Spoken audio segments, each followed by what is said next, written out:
Tight hamstrings, stiff hips, and slouch posture, you're not alone. Losing range of motion happens as we get older.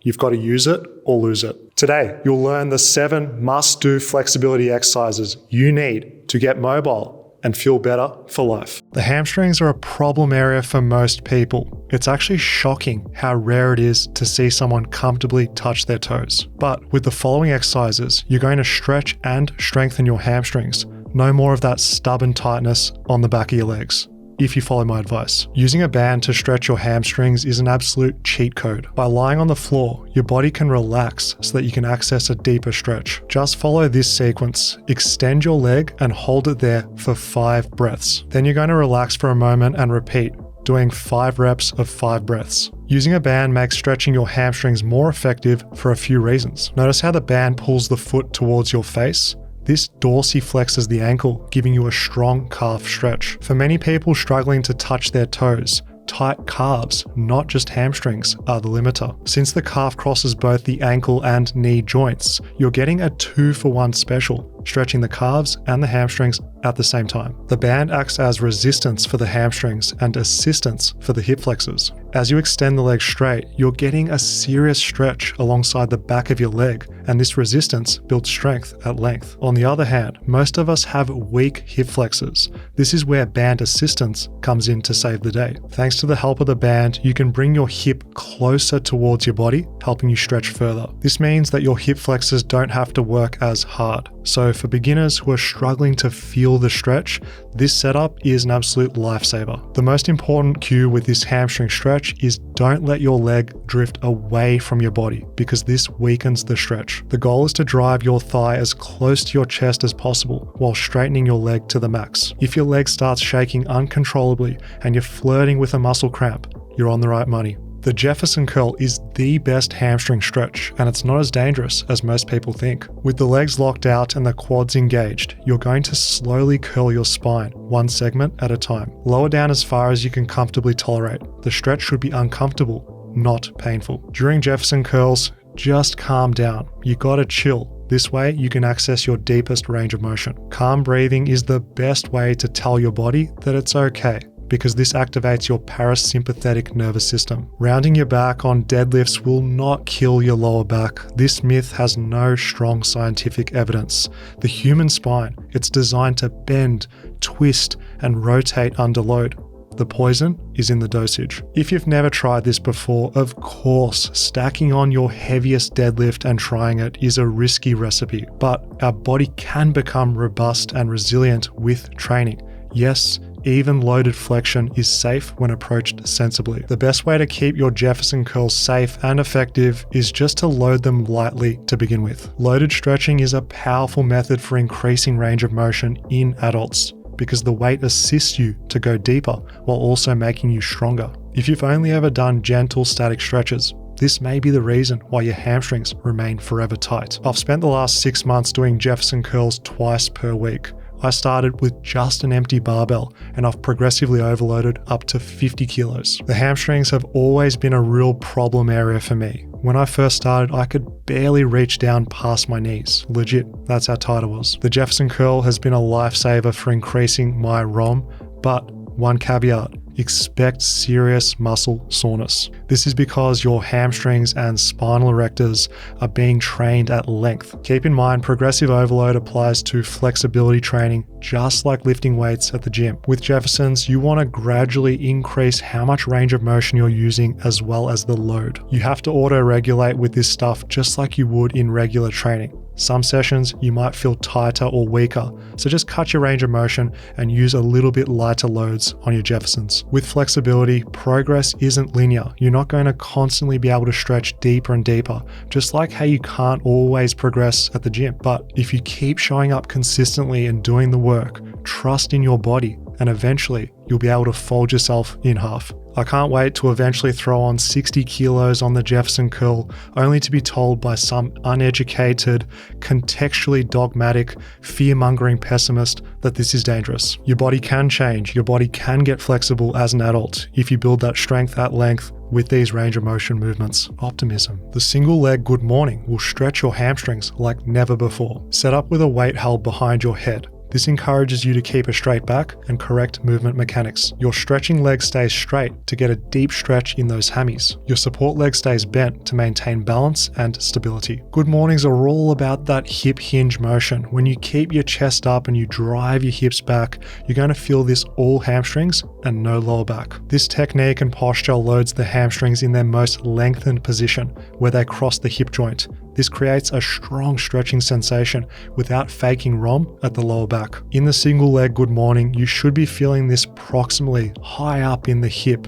not distally at the knee. Most people butcher the tempo of good mornings, moving way too fast. Make sure that you're lowering slowly, especially as you're getting close to your deepest range. The negative phase is where the hamstrings get their most effective stretch, especially for our goal of flexibility. Doing 10 reps plus a 10-second hold on that final rep in the deep stretch is a potent protocol. You're strengthening the full range of motion and spending some extra time in that deep stretch for lasting gains. For those of you already doing the Jefferson curl, single leg good mornings are the perfect complement. With the straight back and hip hinge, it gives you a comprehensive way to target the different heads of the hamstrings through different angles. Remember fellas, you've only got one body and one life. If you want to unlock adult flexibility, get my full body flexibility routine at fitnessfaqs.com. Overhead mobility isn't just about the shoulders. It starts with the thoracic spine. If your upper back is locked down, your shoulders, they never stand a chance. This one stretch is all you need to unlock a better posture and that overhead shoulder mobility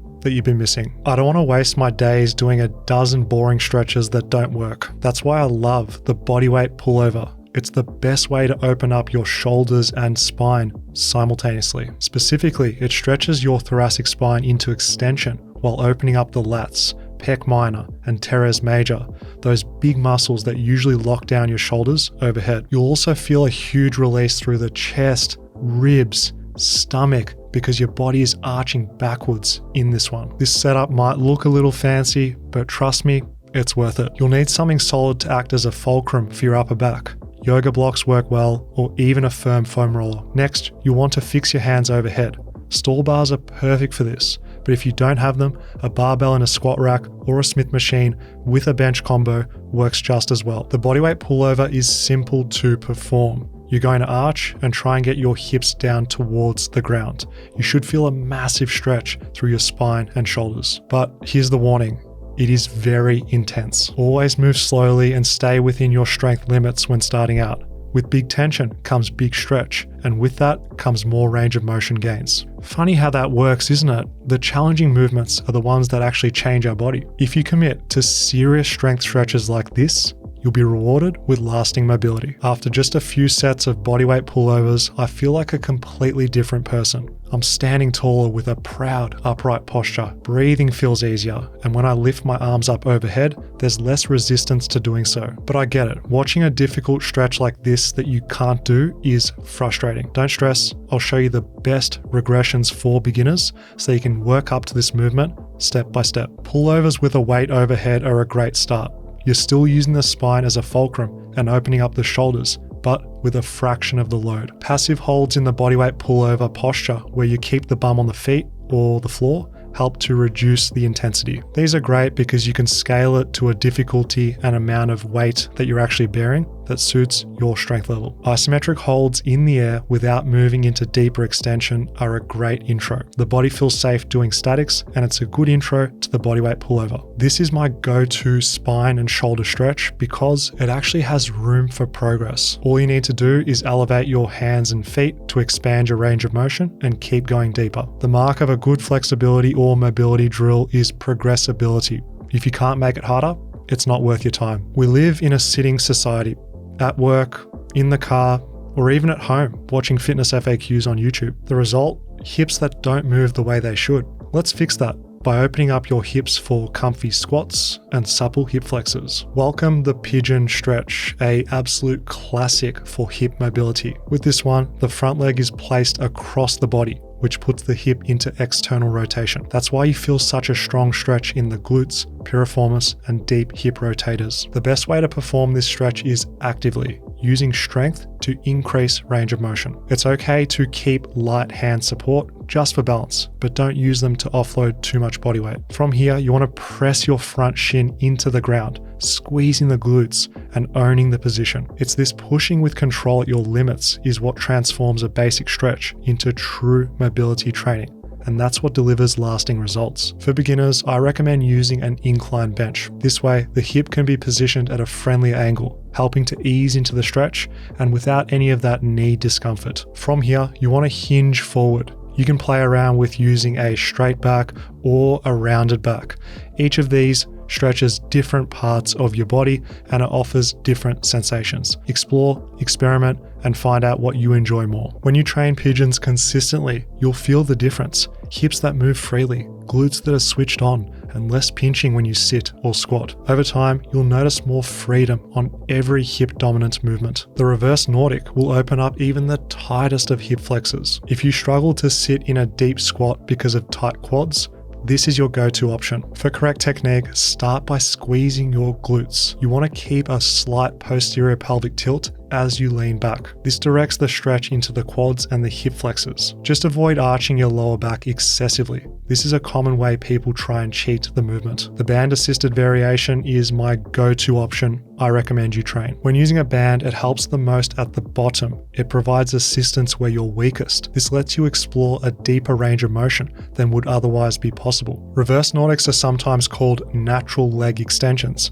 because they mirror the movement at the gym, with one big difference. A machine leg extension loads the quads most at full knee extension in their contracted position, while the reverse Nordic hammers them hardest in the stretch, lengthened position. Don't be surprised if your legs are sore or even tighter a day or two after training these. That's just the eccentric load kicking in, giving you DOMS. Don't stress, once you recover, you'll notice that your hip flexors feel more open, especially if you do the movement consistently. The loaded lunge is the cure for stubborn hip flexors. If you've tried the couch stretch before, you know how brutal it can be on tight quads. The problem is most people hold the couch stretch passively. There's not enough load to make lasting changes.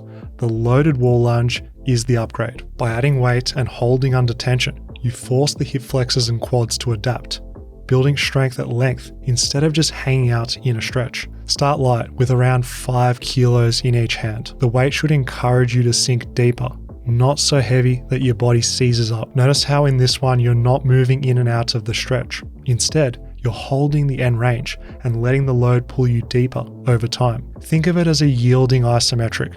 You're slowly letting your body sink deeper into hip extension. The deeper you go, the more the stretch shifts into the hip crease and lower abs, targeting the psoas muscle. Stay calm, breathe, and let each exhale guide you into more hip extension. The loaded wall lunge is tough, but do it often and you'll notice a big difference in everyday things, such as standing and walking.